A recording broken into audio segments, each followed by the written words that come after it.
এই ভিডিওটা 12ই মার্চ আমরা ছিলাম দার্জিলিংয়ে। পাহাড়ের গল্পের আজকে তৃতীয় দিন। আমরা দার্জিলিংয়ে সাইট সিন কমপ্লিট করে হোমস্টেতে ফিরে আসলাম। আর ফিরে এসে আমাদের জন্য ওয়েট করলো একটা সুন্দর পাহাড়ি লাঞ্চ থালি। কেন বললাম পাহাড়ি লাঞ্চ থালি? কারণ পাহাড়ে গেলে লাঞ্চে তোমরা সবসময় ডিমটাই বেশিরভাগ পাবে, তাই আজকের লাঞ্চেও আমাদের ডিমই ছিল। তারপর দিলাম একটা লম্বা ঘুম। এখন যাচ্ছি আন্টির কাছে হোমস্টের পেমেন্টটা ক্লিয়ার করতে।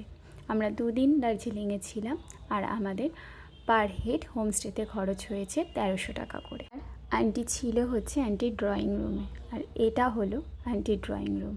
আন্টির হাজব্যান্ড একজন ইন্ডিয়ান আর্মির অফিসার ছিলেন, তাই ড্রয়িং রুমে তার ছবিটাও ছিল। আন্টি এতটাই আতিথেয়তা করেছেন, এতটাই যত্ন করেছেন যে তার জন্য একটা ফুল তো অবশ্যই প্রাপ্য থাকে। ভীষণ খুশি হয়েছে মানুষটা। মানে পাহাড়ের মানুষগুলো না একটু ভালোবাসা পেলেই তোমাকে উজাড় করে ভালোবাসা দেবে। পাহাড় এতটাই সুন্দর হয়।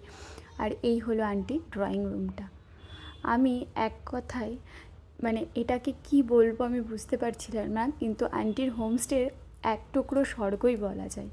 এখানে যদি সারাদিনের ক্লান্তির পর কেউ একটু বসে, 5 মিনিটেই তার সব ক্লান্তি দূর হয়ে যাবে। এত সুন্দরভাবে নিপাট পরিপাটি করে সাজানো, একটা কোনায় কোনো ধুলো নেই, সব কটা ডিসিপ্লিন মেনটেন করে আছে। এতটা সুন্দর কারোর ড্রয়িং রুম হতে পারে আমি কিন্তু প্রথমবার দেখলাম।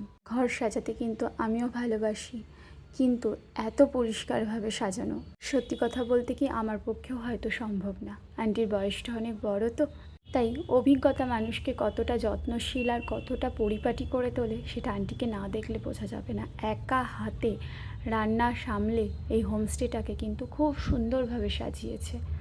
আর ড্রয়িং রুমটা জাস্ট তোমরা দেখতেই পাচ্ছ, আমি কি বলবো বলো। প্রত্যেকটা কর্নার, প্রত্যেকটা শোপিস, প্রত্যেকটা জিনিস এত সুন্দর। আর তার চেয়েও বড়ো কথা জানো, এইগুলোর ওপর না এক টুকরো ধুলো পর্যন্ত নেই। এমনিও পাহাড় পলিউশন ফ্রি, ওখানে ধুলো থাকে না, তবুও এতটা সুন্দরভাবে সাজানো সবটা আমার তো ভীষণ ভালো লেগেছে। তোমরা যদি দার্জিলিংয়ে যাও আর অফবিট দার্জিলিংয়ের লোকেশান চাও, তাহলে তোমরা নিঃসংকোচে না ডালির এই ভেটেলহেম হোমস্টেতে যেতে পারো। এতটা আতিথেয়তা পাবে, আমি বলছি মন ভরে যাবে।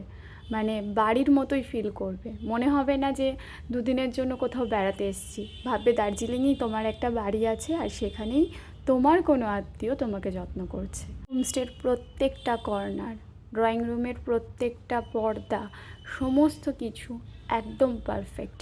আর প্রত্যেকটা জায়গায় এত সুন্দর সুন্দর লাইটস আছে না। এই ঝাড়টা দেখেছো কি সুন্দর না?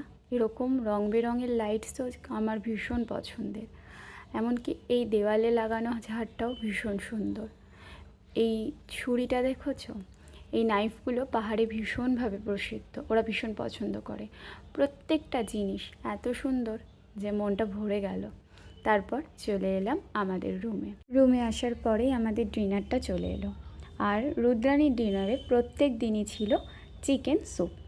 আর এই চিকেন স্যুপটা না সত্যি খুব টেস্টি খেতে, মানে আমি টেস্ট করেছি বলেই বললাম। আর আমাদের ডিনারে ছিল দেশি মুরগির কষা, ভেন্ডি ভাজা, আলু ভাজা, স্যালাড, রুটি আর একটা চাটনি ছিল। তাহলে আজকে ডিনারটা কমপ্লিট করি, বাকি পাহাড়ের গল্প পরে বলছি।